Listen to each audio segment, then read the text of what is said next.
Welcome back. Your liver, very important organ, because cancer cannot get a hold on the body if your liver's working well.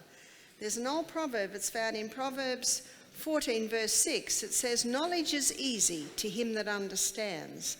So what I want to do tonight is I want to give you an understanding of your liver, because when you have an understanding of your liver, you actually then have the knowledge on how to treat it.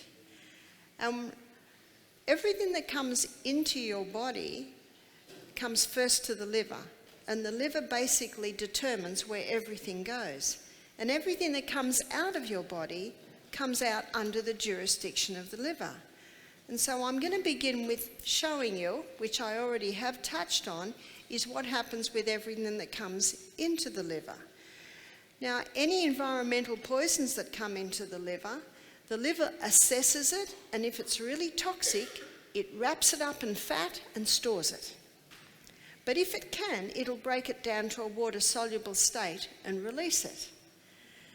What we also looked at in our last lecture is what happens with the food. All of this food breaks down to glucose in the gastrointestinal tract, and then it goes into the blood on the M1 straight to the liver. So here's our liver. And then the liver determines where it goes. The liver is the largest internal organ in the body. Your liver is the only organ that has the ability to regenerate, and you'll see why God made it that so as we go through this lecture. Your liver is called the project manager because everything that goes into the body goes first to the liver. It determines what happens. And so as I showed you in the last lecture, all of this food breaks down to glucose. The glucose goes into the blood and it goes straight to the liver. It's called the portal vein. I call it the M1, straight to the liver. And then the liver determines, first of all, it goes to the cell. So I'll take you through this once more. The glucose goes into the cell. It goes through a 20-step pathway, which gives us 2 units of energy. End result of the 20-step pathway is a chemical form of glucose called pyruvate.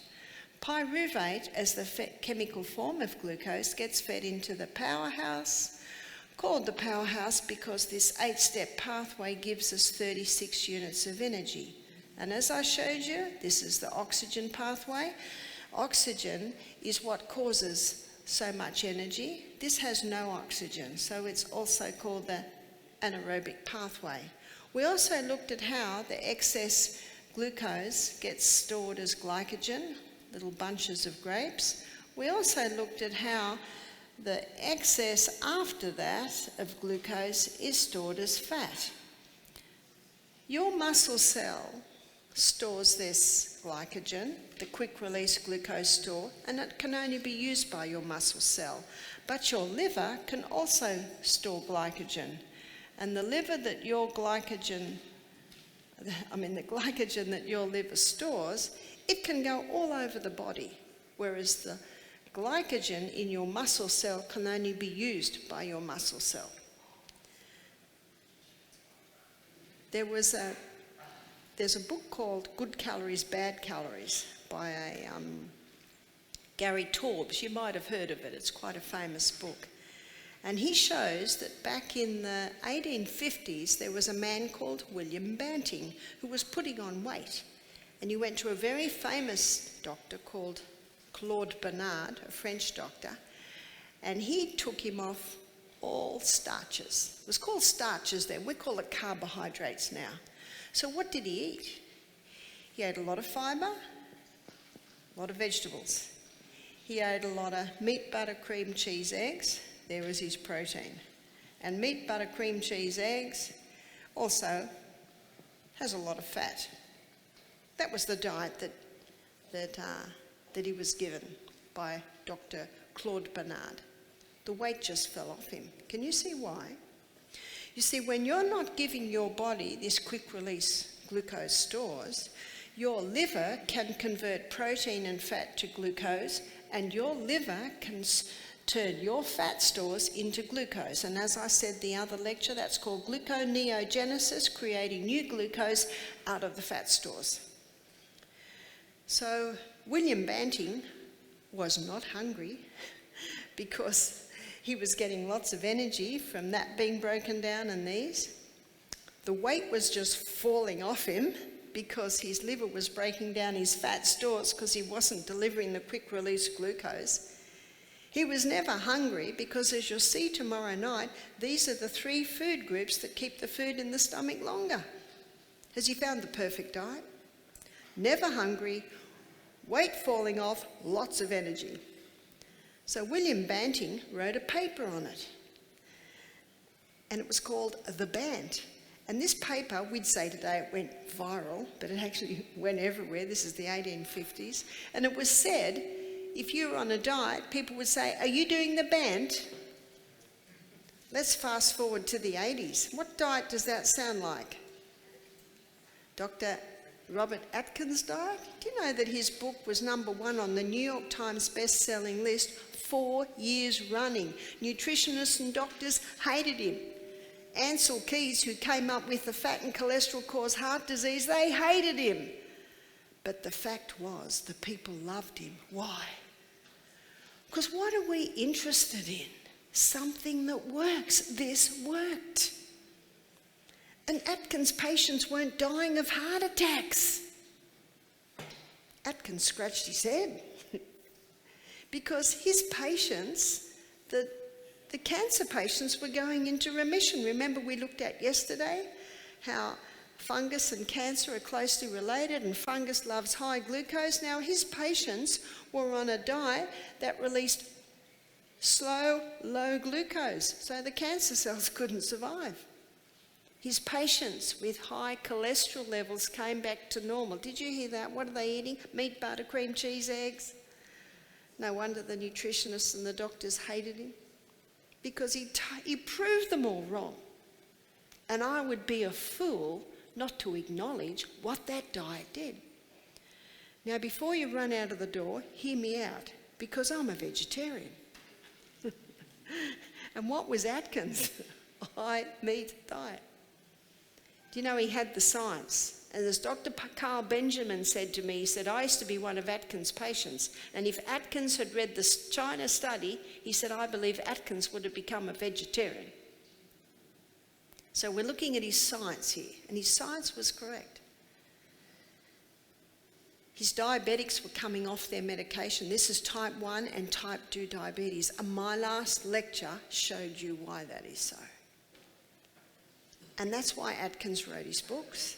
And he discovered that these 3 food groups are the 3 essential food groups. Do you know what essential means? Body cannot make it, you've got to put it in.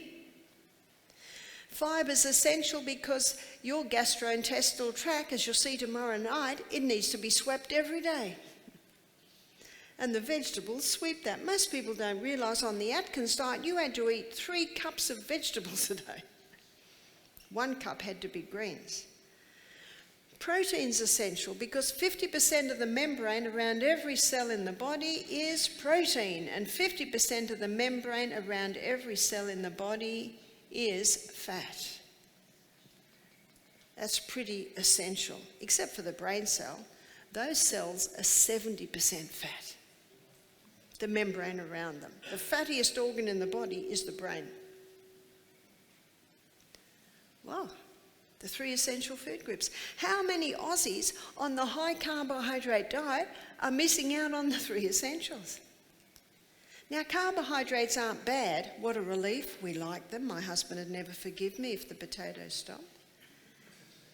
Carbohydrates are only bad if you overdo them and they're refined. Can you see that?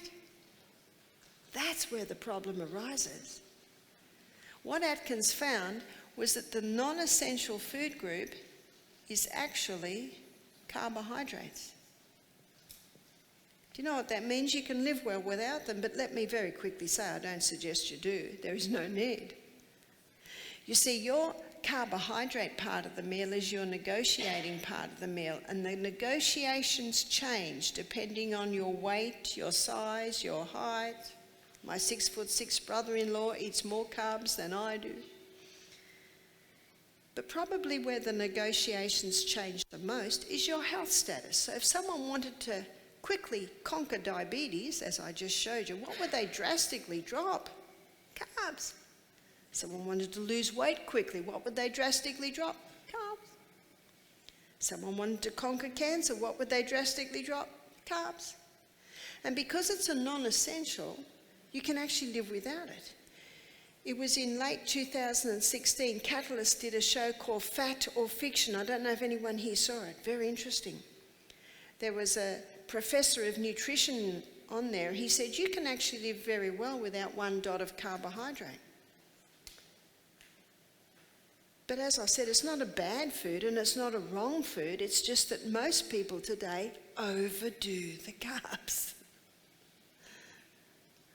Yes, it's got nutrients. Yes, we run on carbs. But can you see my point? Most people overdo it. So how do you do it on a vegetarian diet? Let me show you. Here is the food. We're going to look at the food part of the meal. We're going to look at the protein part of the meal and the carbohydrate part of the food, carbs. And we're going to go to Genesis 1:29 and we're going to look at what God tells Adam and Eve to eat. And God said, behold, I've given you every herb-bearing seed which is upon the face of the earth. So what's a seed? A seed is a grain. A seed is a legume. A seed is a seed.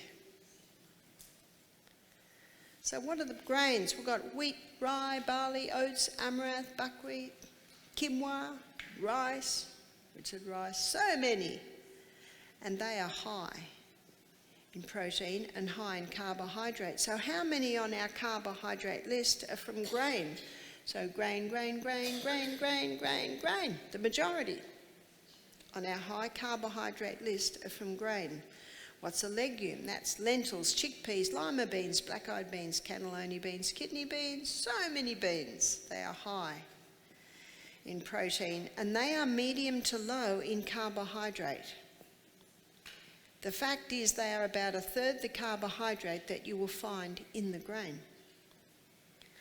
Seed, pumpkin seed, sesame seed, sunflower seed, chia seed, flaxseed or linseed, high in protein, low in carbohydrate. So God said, behold, I've given you every herb-bearing seed which is upon the face of the earth, and every tree in the which of the tree is a fruit-bearing seed. What's a fruit-bearing seed? That's your nut. All your nuts come from the fruit of the tree. Nuts are high in protein, low in carbohydrate. So we've got pecan and walnut and hazelnut, Brazil, almond, cashew, so many nuts, macadamia. To ensure you're getting your three essentials, my suggestion is you increase the legume, nut, seed part of the meal and to decrease the grain. Again, when my grandsons come, my three little grandsons are coming to stay at Grandma's house next week for the holidays. They'll eat 3 times the grade I do. They're growing boys. They want cereal. I cook them millet or oats for porridge every morning. Can you see that it changes? I don't need much. I'm just a little lady. How do you know when you're getting the right amount of carbs? Who will tell you? Your body will tell you. How will it tell you? You'll be the right weight. You'll have lots of energy. You sleep well. There's your sign. What's the old Aussie saying? If you're on a good thing, stick to it. What does the Bible say in 1 Thessalonians 5:21? Prove all things and hold fast to that which is good. In other words, if it works, do it. That's why I do it. It works. But most people stop the fat because of cholesterol. And this is a good time to look at cholesterol because your liver makes cholesterol. And it makes cholesterol according to the demands that the body puts on it. And 80% of the cholesterol that your liver makes is made from glucose. And 20% of the cholesterol that your liver makes is made from fat. Now this illustration alone shows you it's not the butter on the bread, it's the bread under the butter that's the problem, it's not the fat. Yes, there's a lot of problems with butter today. because of the cows that it came from. I put olive oil on my bread. My husband puts avocado on his bread. In fact, most of the time I put both on my bread. Because remember, fat doesn't make you fat. So let me show you the two different types of cholesterol. You've got HDL, which is high density lipoprotein, and you've got LDL, low density lipoprotein.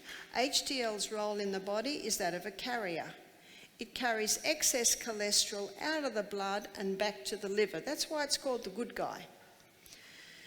LDL is the repairer and the rebuilder. Unfortunately, it's called the bad guy. But what you've got to remember is the body doesn't make anything bad. It has a role in the body. It has another role, and it delivers cholesterol to the brain. And your brain loves cholesterol. So let's have a look at how these two work in the body, particularly in the blood. So here's your artery, and because of its high density, HDL's in the middle, and because of its low density, LDL is on the edge.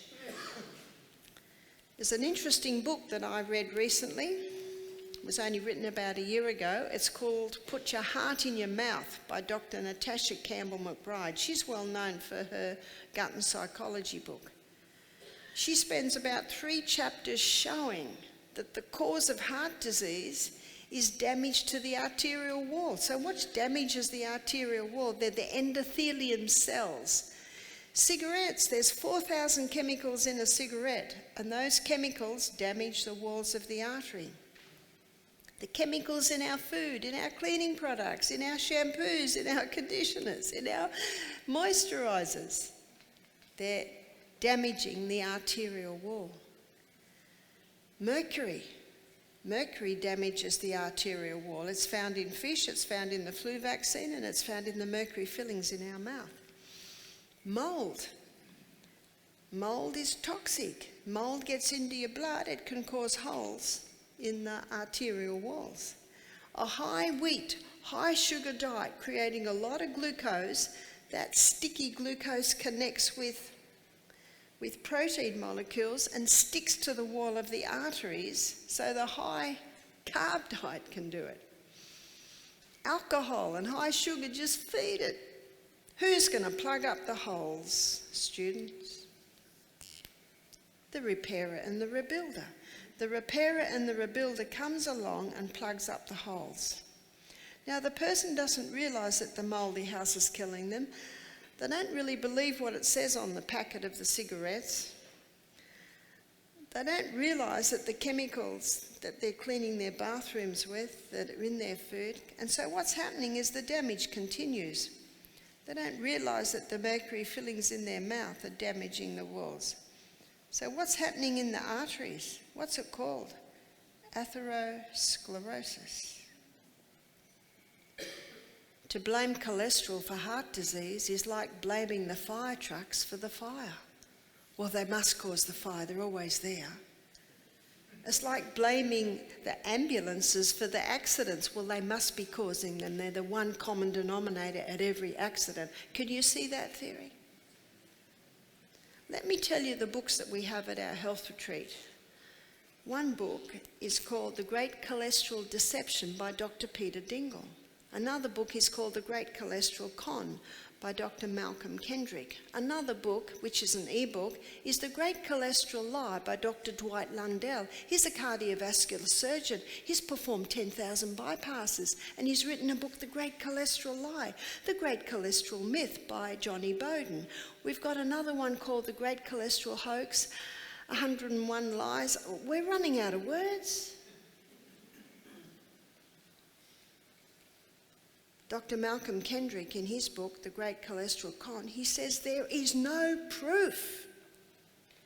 We've been deceived. So when they increase the cholesterol-lowering medication, which so many are on, sadly, what does that do? Well, what it does is it blocks the pathway in the liver that the liver uses to make cholesterol, but it's the same pathway that the liver uses to make coenzyme Q10. What's coenzyme Q10? It's your heart protective enzyme. So someone can go on cholesterol-lowering medication to reduce their heart disease and increase their risk. Surely that's reducing heart disease, has it? No. Something else is happening. Are you ready for the side effects of cholesterol-lowering medication? Dementia, Alzheimer's, memory loss, muscle wasting, and they've just added another one, breast cancer, because your sex hormones are made from cholesterol. So if you're on cholesterol-lowering medication, you can stop immediately. There will be a side effect. Your memory will return. That's the only side effect. 1,700 cases of Alzheimer's are being diagnosed every week in Australia. Okay, so cholesterol-lowering medication, fat-free diet, margarine, surely that's reduced heart disease? No, because it's a false theory. In his research, Ansel Keys, he had to eliminate the Maasai. They live on blood, milk and meat, zero heart disease. He had to put them out of the equation. They don't prove his theory. Is that true science? Mind you, they don't live long because their poor gut can't handle no fibre, but they don't have heart disease. We've been spun a lie. I'm sorry to break the news to you. Well, they've tried something else. This is another great deception. When I was in America 2 years ago running a health retreat in Alabama, we had a nutritionist do our program. She was 69. She was in very good nick for her age, still working. She said, I have the advantage of being trained in university 40 years ago. She said, 40 years ago, we were taught that a cholesterol level under 300 was perfectly safe. Now, on Australian standards, that would be about 7.5. Did you hear that? Perfectly safe. She said they've dropped the levels. In America, it's now 200. Anyone over 200 is put on cholesterol-lowering medication. What would that be in Australia? Is that 5.5? Is that true? Anyone over 5.5 in Australia is put on cholesterol-lowering medication? Okay, so cholesterol-lowering medication, fat-free diet, they've lowered the levels. Surely that has reduced heart disease, has it? Not at all. Not at all. It's still the number one killer. Yet Alzheimer's come up, mental illness has come up because your brain cannot function without cholesterol.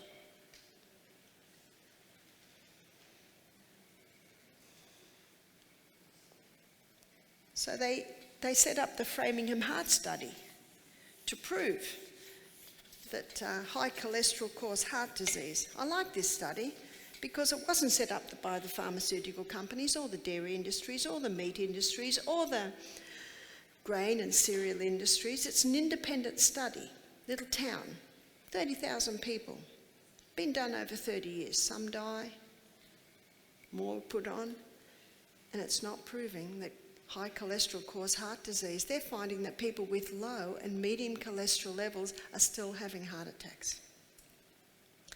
Notice that that doesn't reach the newspaper because the pharmaceutical companies are making a lot of money out of people on cholesterol-lowering medication. Because if you put on cholesterol-lowering medication, how long are you told you're on it for? Life. But you know what this study is showing? People with high cholesterol levels don't get Alzheimer's. Would you like me to give you a moment's silence for that? Because what does your brain need? Cholesterol. Can't function without it. Sorry, we've been spun a lie. So you can see how important the liver is. It makes cholesterol according to the demands, and our body needs it. Dr. Malcolm Kendrick said for the first time, normal levels of a normal vital body substance is being called a disease. But what I'd like to look at now is what happens with everything that comes out of your body. And I'd like to show you what happens at Misty Mountain Health Retreat when our guests fast for 2 days. You see, when you fast for 2 days, we serve fresh fruit and vegetable juices every 2 hours. When you fast for 2 days, digestion stops. And we're not giving enough fuel to run on, and so your body starts to break down fat stores. And something else a little bit more sinister is being released. It's your fat-soluble toxins that have been stored in our fat cells over many a year. And your body cannot release fat-soluble toxins in a fat-soluble state. They have to be broken down to a water-soluble state. Then they can be released. So let me show you how this happens. This is the symbol of the fat-soluble toxin. Phase 1. So our guests on Monday, when they're fasting, their liver goes into phase 1 of the breakdown. In phase 1, the liver takes this fat-soluble toxin and it breaks it down to a metabolite. A metabolite simply means first stage of metabolism. This metabolite is a lot more complicated than it originally was. It's actually highly volatile. This metabolite creates a lot of free radicals. And free radicals damage the tissues.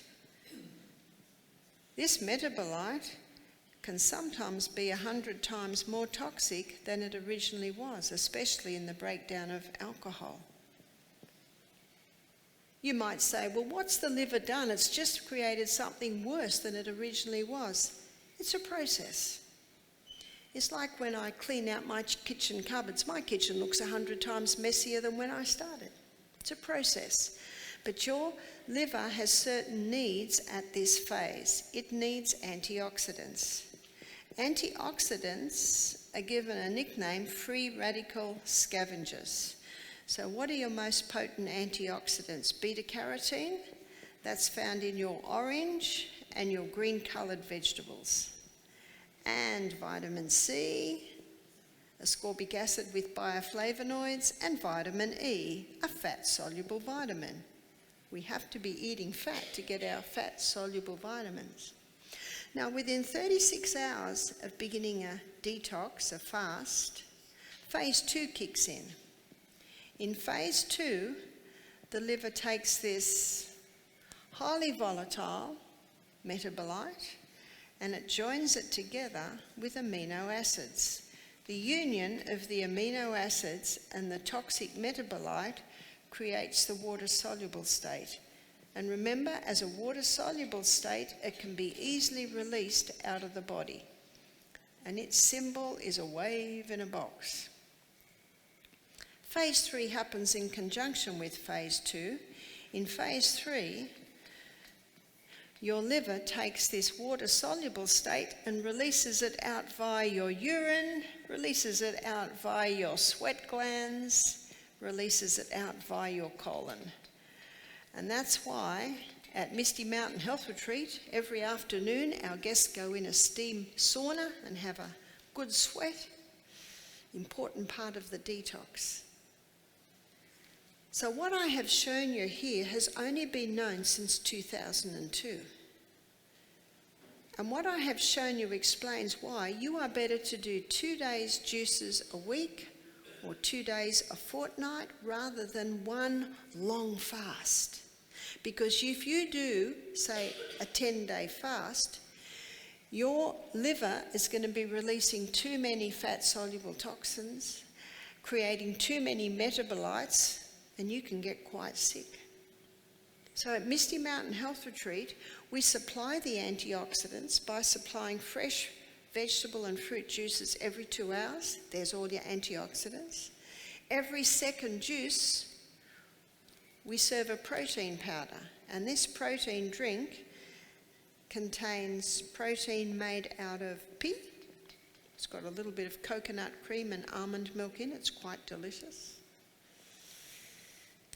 Phase 3 requires fat.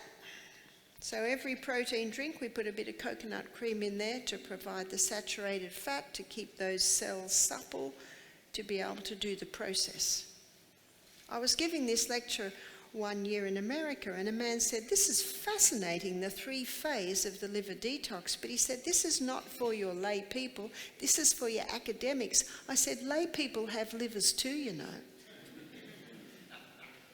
This explains why we need more protein than any generation that lived on the planet. We're dealing with more environmental poisons than any generation. I thank God that He's given us a liver that has the ability to detoxify us from environmental poisons. And in Psalm 104, verse 14, the Bible says, God gave herbs for the service of man. There are herbs that will specifically heal and cleanse the liver, and that is St. Mary's thistle and dandelion